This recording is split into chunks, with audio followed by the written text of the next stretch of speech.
This is Billy Idol, and you're listening to Heavy Consequence.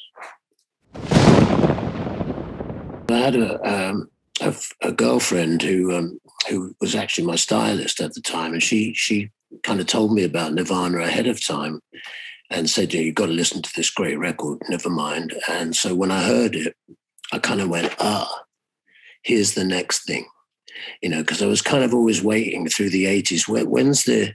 When's the next thing going to happen? Thing you could tell was a game-changing moment kind of thing.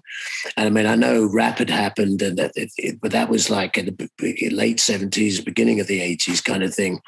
So I was always waiting, when's the next, for me, the hair bands wasn't the next thing, if you know what I mean. I could tell that it wasn't necessarily going to be anything mega. It was just, it was just part of the 80s. But when I heard Nevermind, I went, and it was right at the end of the 89. You just went, here's the next new thing for the next decade. And it was really like that. But it was a great record. And just hearing it for the first, hearing Dave Grohl's drumming being so spot on. And then just Kurt Cobain scream, just said it all in a way. And just great songs, just the tunes, the melodies, the lyrics were fantastic.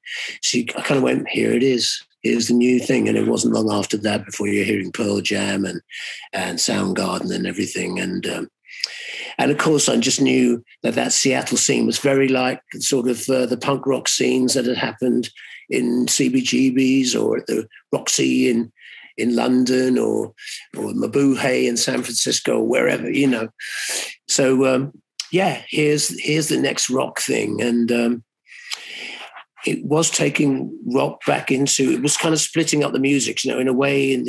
What I'd partly done was I joined dance music to a sort of punk attitude, but now the music was sort of being separated again. Rave music had sort of taken the dance music into its own oeuvre, and now Nirvana were kind of taking rock back, and it was kind of Americans taking rock back too, in a way, because a lot of the music that had sort of been influential in the 80s was a lot of English music, kind of that second English invasion. So in a way, there was Americans super taking back, kind of taking the ball, and now they're running with it.